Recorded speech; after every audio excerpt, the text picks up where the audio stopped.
Hello. So today I am going to talk about how books and movies are two completely different mediums. A lot of the times when people read a really good book, they think that it should basically just be the script for a movie because it was so great. They just want to see this book that they absolutely loved on screen and then be able to experience it that way. But the problem is, books and movies are told in two completely different ways. And so today I just wanted to talk a little bit about those different ways to tell stories.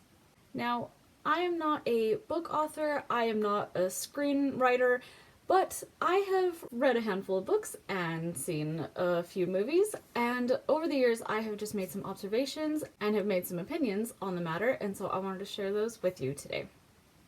Now, to try to be courteous, I am going to include a list here on the screen of stories that I might be going over in this video, and I would list them out verbally, except I have no idea what's going to make it into the final cut of this video, so future me will list the titles here, just so you know that I might be spoiling some story elements from these stories. So the first thing that I want to talk about and bring up is narration and perspective, because to me that's one of the biggest differences between books and movies. When we are reading a book, most of the time how we are getting the information is through the main character.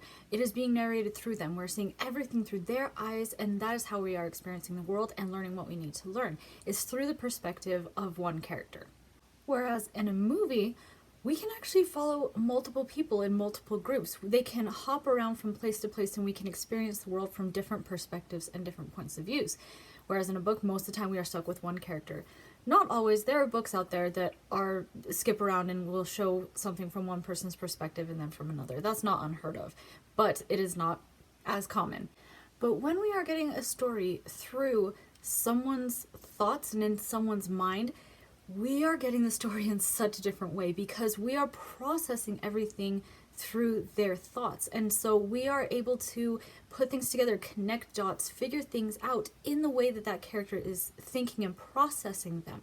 Whereas in a movie, that's not the case. You are getting information through many other means that I'll talk about, but that is how you are absorbing the information, not that particular way that one character is thinking. And one that I could bring up is Hunger Games with Katniss, where a lot of the book is through her mind, because like when she's in the games, she's all by herself. She doesn't have anyone to talk to, and so we're getting a lot of the story just through what she's thinking. And also, in that particular story, the Capitol and the game makers have cameras everywhere, and so they are very careful in the book to make sure that nothing is shown that the Capitol would be able to see or hear. And so I remember when watching the movie, when Haymitch sends down the gift or whatever, and there's like the note in it, and she reads it. In the book, that line is just in her mind, and she specifically says that she can hear Haymitch's voice in this particular gift, and she got the message that way. But in a movie form, that needs to be something we can see. And so they put it in that little note, and I remember thinking, okay, well, the Capitol just got that information from that note. Hopefully you could hide that well enough, because information is given to us in a completely different way. And I remember I recently read Jane Eyre in the past couple of years here sometime, and I remember when I was reading it, I was so fascinated at how much of the story happens internally, inside of Jane's head, because one of her characteristics is she is very blocked off on purpose. She conceals a lot of her emotions to protect herself, and she doesn't show a lot of emotion. And in a book, that's fine, because you are still able to know what she's thinking, what she's feeling, because you're able to see inside of her mind. Whereas on screen, it doesn't work like that. We need to see the emotion in what she's thinking and feeling. And I actually remember when I was watching the 2007 little mini TV series of Jane Eyre, I remember thinking the actress was way more expressive than she should have been, than the character in the book is. But you've got to, because we need to be able to see and feel that on screen. And actually another example is a book that I love. It's a book called Beauty by Robin McKinley, and it is based off of the original fairy tale of Beauty and the Beast. And when Belle, or she's called Beauty in the book, when Beauty is in the castle, the author wanted us to know what the objects and like the staff are thinking and talking about. But Beauty obviously can't know what they are thinking and talking about because they can't reveal the spell to her. And so what they do to get around that is in like her, as she's falling asleep, the author describes it as, like the in-between between consciousness and unconsciousness. She hears these voices, but she's not sure if they're real or if she's dreaming.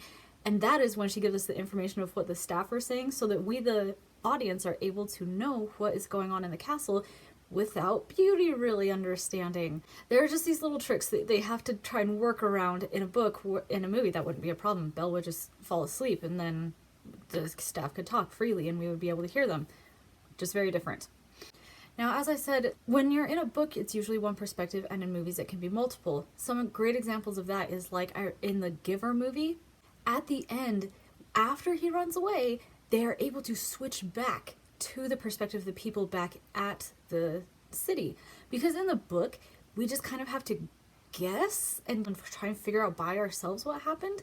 Whereas in the movie, they are able to just straight up show you.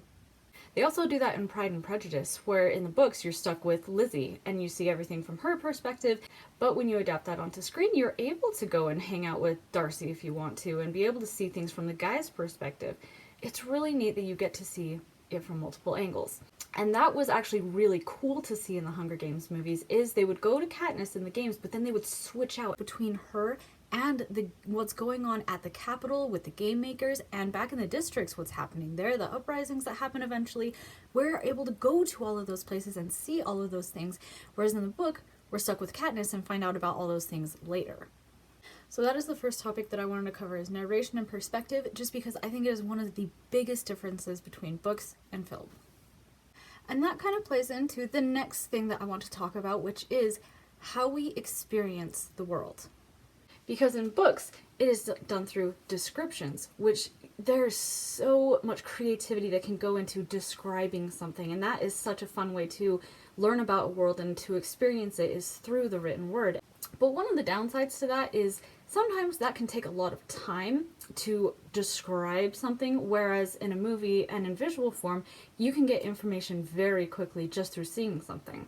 And J.K. Rowling actually said this to the screenwriter Steve Kloves in an interview that they had, about how he was able to get a lot more information out more quickly than she was able to in a book.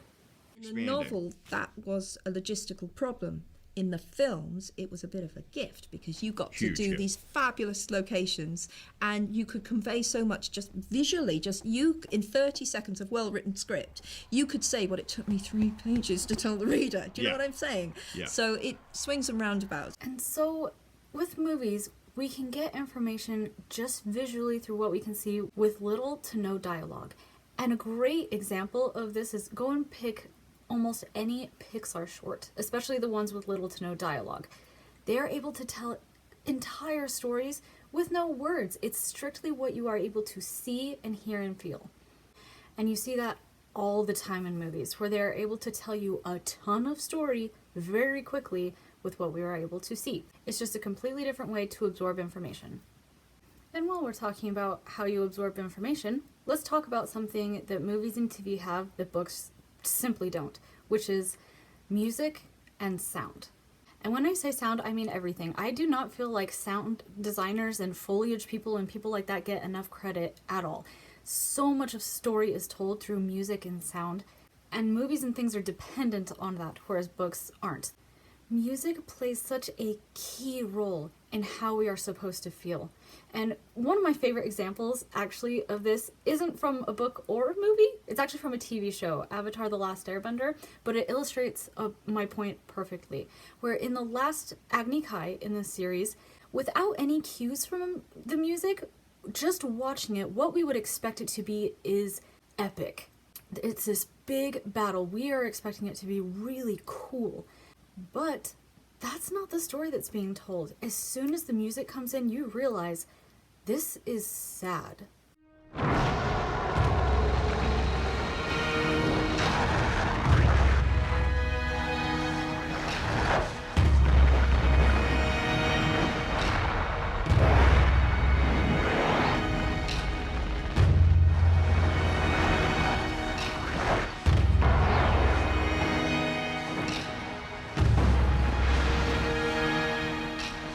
This is not a big triumphant fight, and it should not be celebrated.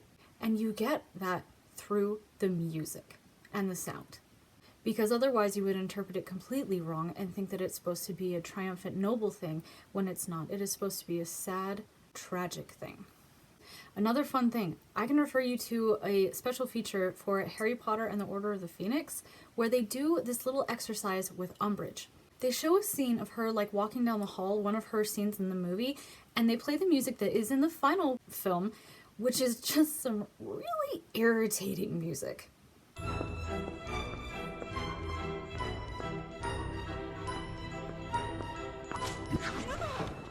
But then, in the special feature, they play different kinds of music behind it, and every single version plays and reads so differently. Now, let's look at the Professor Umbridge scene. First, with the music as it appears in the film. And then, with more extreme music choices. Notice how the scene can be dark, or even ironic, depending on the mood created by the music. And so you understand the message they were trying to tell with what they ended up going with in the movie, where it's just like, this music is so irritating that it makes you hate Umbridge for the right reasons. They're not trying to tell us she's a villain. They're trying to let us know that we do not like this character. She's irritating and ruining our lives and we want it to stop. And the music tells us that. There are so many other examples of how music plays a part in a story, and I would love for you to put down in the comments ones that you love to share, because I don't have enough time to talk about all of them. And then, as I said, sound people and, sound design foliage, those people do not get enough credit because that plays such a huge part in how we absorb stories as well.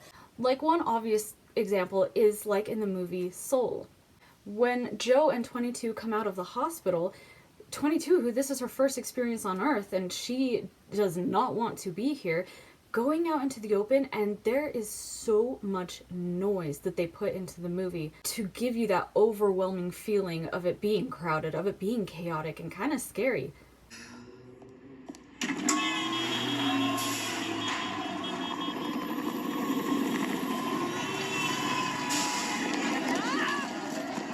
Don't worry, it's okay, just keep walking. And that very quickly puts you in 22's shoes and how she is feeling about this world. Another one is in Harry Potter Deathly Hallows, when they're wearing the Horcrux around their neck. There's a very subtle sound in the background when Harry is wearing it and he's getting really angry at Hermione. They very slowly build up a sound in the background, this really awful screeching sound, and then as soon as he takes it off, it's gone.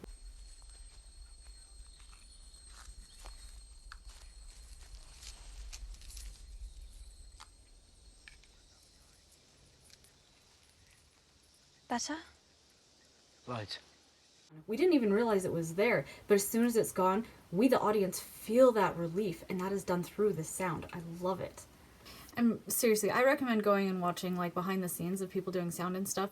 Those artists deserve so much credit for so much of the storytelling that we are getting through our sense of hearing. Music and sound is one of the biggest differences between books and movies. One of the other biggest differences between books and movies, right up there along with narration and perspective, is pacing. How quickly you can go through the story and how much story you get.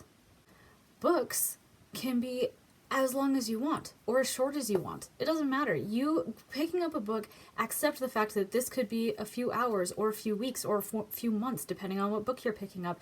And so you are going in with the expectation that you could be getting a lot of information that may not be relevant to the main storyline, but it's fun just to go along the way. Like in Lord of the Rings, how many songs and poems and family trees are in those books that have nothing to do with the main plot of the ring and Frodo, etc., but they're thrown in there because he wanted to expand on this world. J.R.R. Tolkien wanted to enrich this culture, these cultures that he had come up with. And so he's free to put those in the books. It doesn't matter because the pacing can be whatever you want. Pacing is so different because when you're watching a movie, there's a formula that you're expecting it to follow. You are expecting this story to fit somewhere around an hour and a half to 3 hours. And so that puts limitations on how much story can be told and what the audience is expecting. Like I remember in the movie Coco, one of the big plot points, and goals is that Miguel is trying to find his great-great-grandfather. And so we know, as we're watching the movie, we are keeping a lookout for an adult male who is going to be filling the role of his great-great-grandfather that we're wanting to discover. We think that's Ernesto de la Cruz, but as soon as we find out it's not him, we are far enough into the movie to where we, the audience, subconsciously know that there's not enough time to be introduced to a brand new character that we would have time to connect with. So we kind of already know, even though it's supposed to be a twist a little bit later on, that it is Hector. I think the Pixar people did that on purpose, where there's really not that much time in between that twist where we're like, oh no, who's his grandpa if it's not Ernesto? Because we have kind of figured out subconsciously on our own, it's got to be Hector. And so that's one of the, confines and restrictions when working with a movie is the pacing that you have to work with. One great way to get around this that movie filmmakers do all the time is to combine scenes, because it saves you a lot of time. And a great example of that is Harry Potter and the Goblet of Fire. Sorry, I'm talking about Harry Potter a lot. If you can't tell from all my merchandise, I'm a big fan. There's a courtyard scene in it where they combine like 4 or 5 different scenes from the books, but they put them all in one, where Harry goes to Cedric, tells him about the dragons, and then he has his confrontation with Ron and their argument there. Then he also has this thing with Malfoy, where he gets turned into a ferret by Moody, and a bunch of other little things, just like Moody dropping that he knows Draco's dad. There's so much that they crammed into that one scene, but to me, it is very well done and organic, and you don't really question it. Like, Harry just goes into this courtyard and takes care of business. It was a very skillful way to condense a lot of story and get it all out in one scene very well. And so pacing to me is one of the biggest differences between books and movies, and one of the biggest hurdles that movie makers have to jump over trying to put books into movie form is dealing with the drastic difference in pacing. So the last topic that I want to cover is translating things from book to movies. And I don't know if I can articulate this very well, so I'm just going to give some examples of what I'm talking about so that you know what I'm thinking. One big example is the Dementors in Harry Potter and the Prisoner of Azkaban, where in the book, they are described as sucking happiness out of you. Everything inside of you turns cold and sad, but that is something that happens internally. How in the world do you interpret that on a screen for us to see visually? I think it's actually pretty clever how they made everything physically cold. Now, is that exactly what they meant in the book when they said cold? No, she wasn't talking about temperature, but that is one way to show that visually on screen, even if they took it a little more literally than it was intended to in the book. But one place it did not work so well is with the Dementors. They are described as sucking the happiness out of you, but they also have the ability to give you a Dementor's kiss and take your soul. Well, that to me did not translate well to screen, because to show them sucking out happiness, to me that visually is interpreted as looking like they are taking their soul. I do not like how that came out on screen. I think it is awful. But what are you gonna do? That's such a hard thing to try to interpret visually, and so I give them a little bit of a pass for that, but it's tricky and it's hard. Another example is in the series Twilight. This is an example of where it really helps when you can just use your imagination, because your imagination is limitless and can do whatever you are capable of thinking. And so when they describe the vampires as sparkling in the sunlight, little teenage me, when I was reading that, I actually thought that looked really cool in my mind's eye, because I could imagine that being really spectacular. But then trying to put it on film just doesn't work. It's pretty sad. It doesn't translate well to the screen, unfortunately. It's great in a book because your imagination can do whatever it needs to make it work, but not so much in a movie. An example of how of a movie that got around this pretty good is in Lord of the Rings. Lord of the Rings are just such masterpieces in every regard. I could talk about them forever, but I won't. Anyhow, in the scene where Galadriel gives Gimli 3 of her hairs, in the book, that is very special. And there's a whole backstory behind that, why her giving him 3 hairs is very, very special. But how is that supposed to look on screen? Like, you can't really see a hair on camera. Like, how is she supposed to hand him 3 hairs and it be meaningful or special to us? So they were very smart how they did that, like with him telling Legolas about it later. Because it also made it special. He was reminiscing about it. He was having that fond memory and he was just telling us about it, which worked. Because if they had tried to show us that visually, it wouldn't have. It was a very clever way to get around that problem. So here are my concluding thoughts to wrap up this video. When taking a book and transferring it onto the screen, there are inevitably changes that are going to have to be made and things that will have to be altered and moved around to make it work in movie form. Now, to me, what is important is the movie makers staying true to the book, the essence of the book, the message of the book, and what it is about. As long as they can stay true to that, then feel free to make whatever changes you have to in order to make the movie work. Like, Peter Jackson did that a lot with Lord of the Rings, where he made sure to stay true to the essence of what Tolkien had written, but made alterations to make it work better in movie form. He had to make a lot of tough calls on that, and I think he did a really good job. There are too many movies out there that don't do that, and if you want to talk down in the comments later about Percy Jackson or Aragon, feel free to do so. I would love to continue this conversation down below because I do not have enough time in this video to cover all of my thoughts on this subject. So I will cut this video here. Thank you so much for watching, and I hope you have a great rest of your day. Bye.